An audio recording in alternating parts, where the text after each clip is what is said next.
change the future of Middle East? Are they going to go after nuclear bombs? Well, this is the unknown factor. The situation would be easier if Iran had nuclear weapons, but it most probably doesn't have nuclear weapons. And therefore, if you have the use of nuclear weapons in the Middle East, this will be from Israel. But in this situation, I would bet that because nuclear weapons, they are obviously terrifying weapons, but they are not absolute weapons. They might destroy part of a city. I mean, if you see the pictures of Hiroshima, we have to consider that Hiroshima was a very a special type of construction and with wood and paper and this kind of thing that helps the city to be easily destroyed, as we see on these the pictures of 1945. Using nuclear bombs on a more modern city with concrete construction and things like that would probably not have exactly the same or would not bring the same level of destruction. But nevertheless, it's a political signal.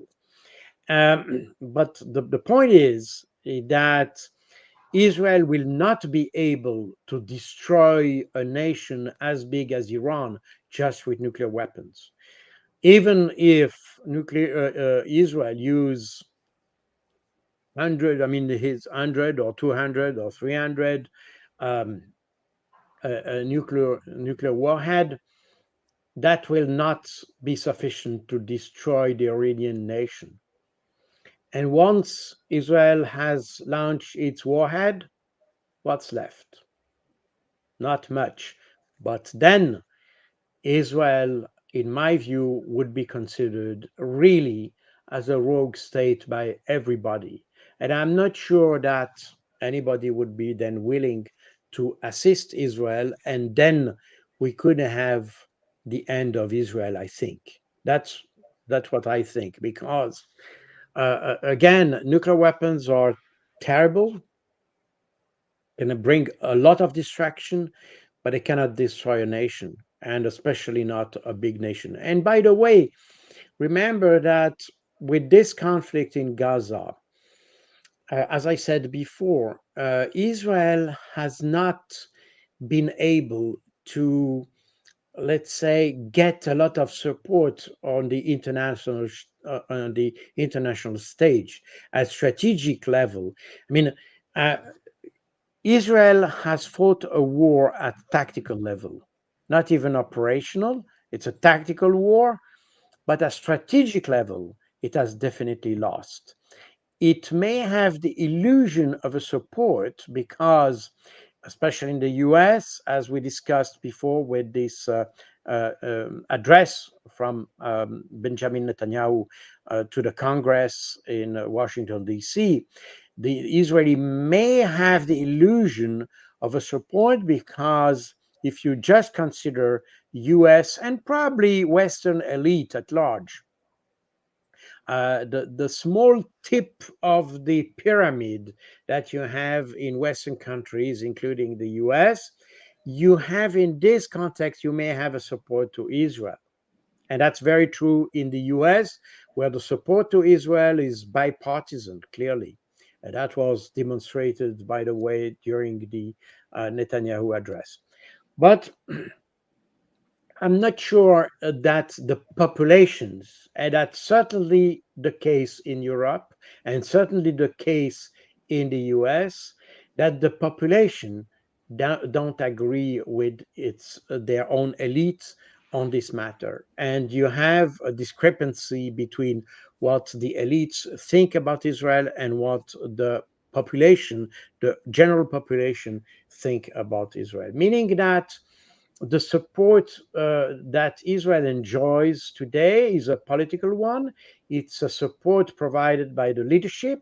I'm not sure it's a support that is widely supported by the Western population at large, both in Europe and in the US. As a result, if Israel uh, decides to launch nuclear bombs on the Iranian population, that will certainly satisfy people like Lindsey Graham and others who have advocated the total destruction of Iran, and others, by the way, including the assassination of individuals.